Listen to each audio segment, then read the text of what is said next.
Wapo-wapo, ang yun na siya ba? Sige na lang nak no, bala magsigig bisik-bisik kay nabay ni siya heart failure mga kamoma. Very nervous so gid ni kaayo. Hello mga kamoma, iniisip ko na naman kung ano yung ulam ko sa aking mga junanak. Waiting na sila. Problema talaga itong anong uulamin mo sa pang-araw-araw, no? Check na natin. Uncle Fish, saan si Kuya Nori, anak? Gomdori, nasaan si Kuya Nori? Nori? Oh, nandun sa bahay. Uy, kagwapo na lang yun bataa. Uy, wapo-wapo, ang yun na siya ba? That's Kuya Nori. Pero amoy pangsot ba yan na kay ginaihian ni Uncle Fifi? Hugoy dyan sa Uncle Fifi ba? Lahat na lang ng gamit iniihian. Pero kahit iniihian, lablab pa rin naman ng moma yan. Di ba, nak? Myong, madam, halika. Pasok ka, madam. Uy, why are you there? Natatakot ako sa'yo. May nakita kang chick sa labas. Pasok ka dito ka rin. Oh. Dito ka dyan ka. Oh, yan. Myong, wag doon. Delikado. Si Madam Myong, oh. Very healthy na gid siya, mga kamoma. Sige na lang nak no, bala magsigig bisik-bisik kay nabay ni siya heart failure mga kamoma. Very nervous so gid ni kaayo. You know why? Ito lang yung pusa na alam ko na hindi marunong mag-over the backod. Gustuhin niya man mag-over the backod pero minsan nanginginig talaga siya. So that's why hindi siya makakapag-over the backod. Right, anak? At ito naman ang cute na teddy ni Moma. O, ang teddy bear ni Moma. Ang buhay na buhay kong teddy bear na si Gomdori. Super blessed talaga ako dahil nga binigyan ako ng mga ganitong klase na pusa. And of course, yung katulad nila Siwa ay ni C1, C2, C3. You know, na in love na talaga si Moma sa kulay nila na actually, ayoko ng ganitong kulay before. Diba, Ate Myong? So, lahat talaga sila is sobrang cute. Ang gaganda dahil nga kanya-kanya sila ng mga pag-uugali. Kahit sobrang dami nila, talagang mamememorize mo yung mga attitude nila. Nak, prepare mo na ako ng dinner nyo, ha? And buti na lang today, mga kamoma, is yung isda kay nagbara-barato. So, nag-lower price yung fish ba. Unlike nung last week. So, hindi ako nakapag-buy ng isda dahil sobrang mahal. O, yan na naman yung mga dambuhala. Ano yan, girl? Ay, nagtagay na po ni imuhang apa. Oy, what is that? Oh, best ing tagay. Tapos yung anak niya na babae.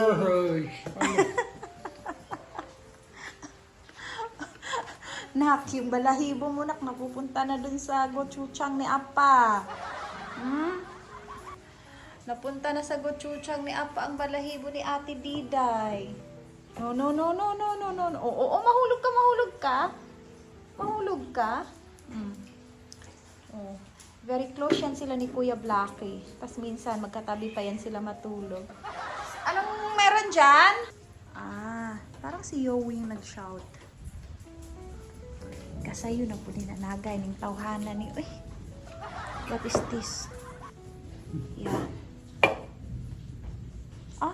No alcohol?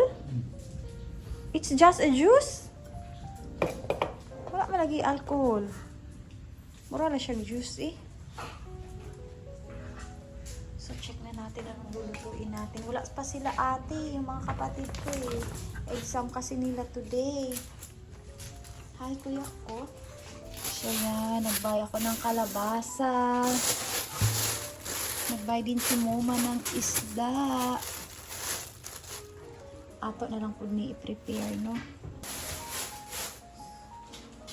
Ito naman yung mga binili ko na fish. So, ito yung fish para sa mga dog. Yan. Tag 70 pesos lang mga kamoma. Ito naman siya gamay-gamay na, ayan, pero naipit lang yung gamay. Pero okay na yan, 70 pesos.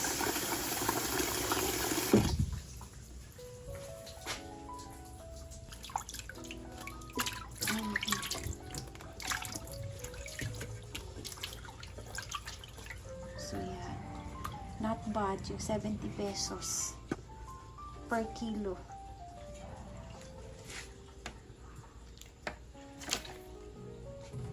Ba?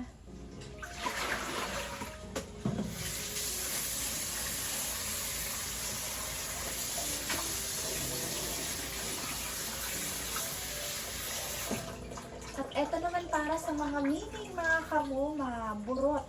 Yan. Tag 100 pesos ang kilo.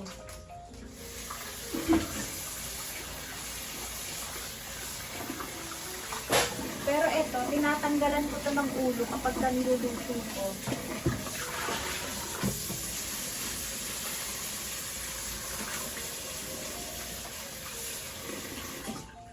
At eto naman para sa amin, ulam namin ni Apa.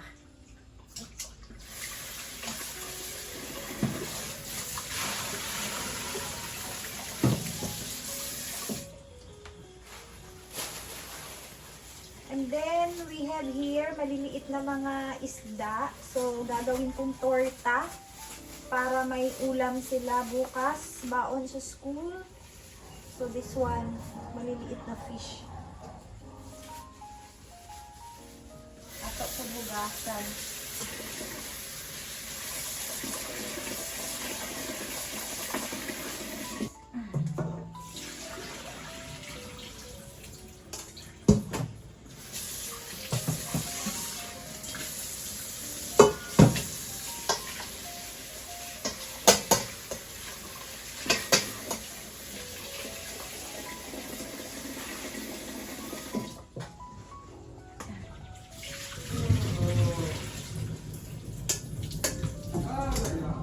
What happened there, Pa? Nagbabangayan na naman yung mag-ama. Hatiin natin yan sa dalawa dahil marami siya.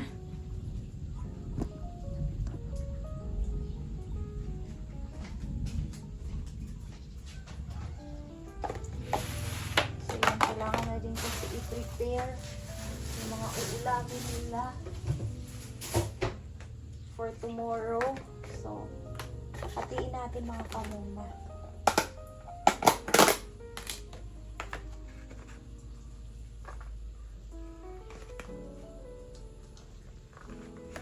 Marami na kasi to. Kalahating kilo lang yung binili ko. So, ang dami na. 70 pesos.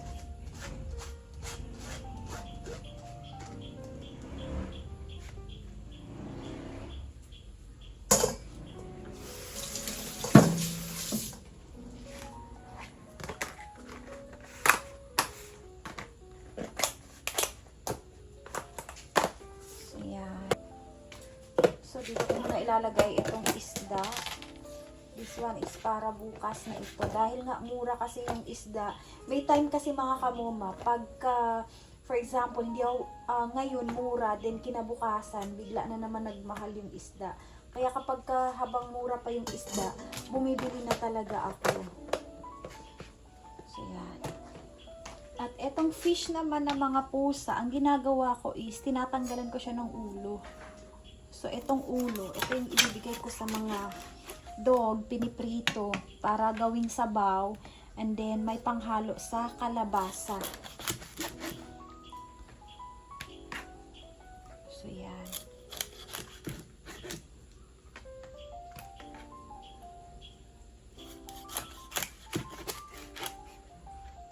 So, yan. That's the reason kung bakit ito, bumibili ako ng kalabasa.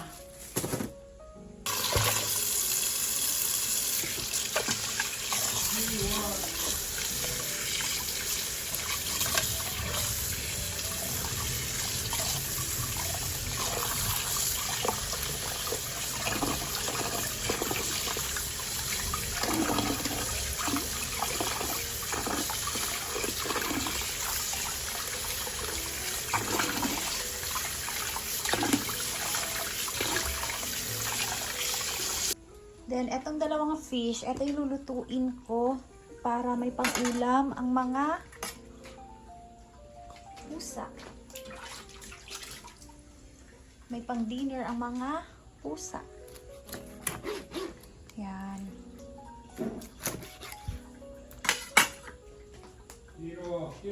Pino. Pino.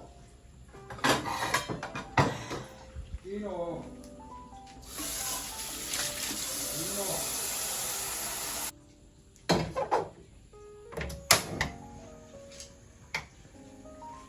Then, naglalagay ako ng sili, tanawa lagi. Luya. Yan, naglalagay ako ng luya. Pag kumulo na yung mga kamoma, saka na natin syempre ilagay yung isda. Tapos, pwede natin lagyan itong kamuti tops. Then, ito ilalagay na natin sa ref. Yeah.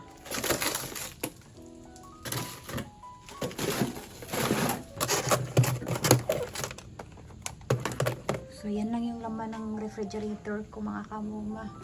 Huwag kaning inchik-inchik ni Apa. At ito naman, since para ito bukas, so ilalagay natin dito sa baba. Baka kasi ma-frozen. So, yan. Ilalagay na natin ang fish.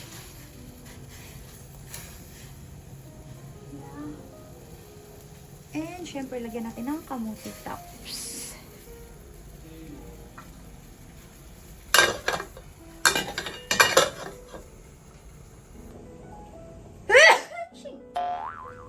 So, hanggang dun lang muna ang today's video, mga kamoma. Thanks for watching. Please like and subscribe na din kayo. Maraming salamat sa inyong support.